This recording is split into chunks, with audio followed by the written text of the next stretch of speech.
All right, to the Rynor Report now. A new subvariant of Omicron is surging in Europe.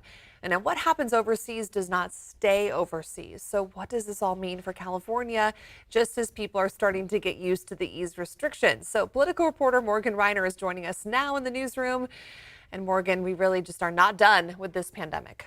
No, Madison, even Dr. Fauci acknowledged today that it is going to be very hard for Americans to pivot back to restrictions if needed. The big questions are, one, should those restrictions be put in place again versus will they?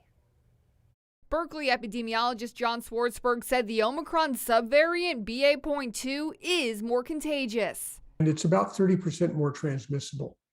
Fortunately, it's not more virulent, meaning it doesn't make us sicker, and it doesn't seem to evade the immunity we get from vaccines or from previous infection. It already accounts for a quarter of all new cases in the U.S. It's going to overtake it and be the dominant type of Omicron around. Dr. Fauci said on Good Morning America that a transition back to safety requirements would not be easy. If people need to pivot and turn around, it's going to be very difficult for people to do that.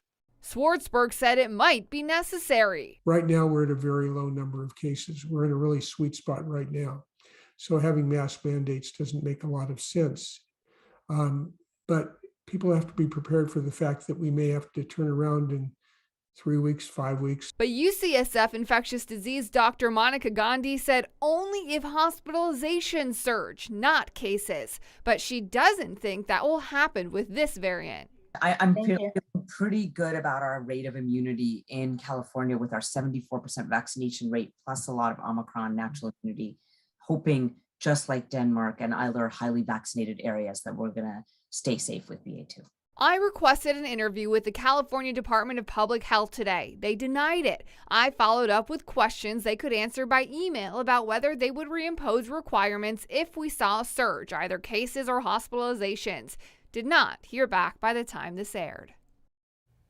Newsom's most recent Smarter plan, however, does say that CDPH can reimpose mask mandates and other non-pharmaceutical interventions if we enter another surge. Madison. All right, Morgan, and I know you just tweeted out that restrictions for mega events are ending on April 1st, so a lot of changes to be note of tonight. Morgan, thanks.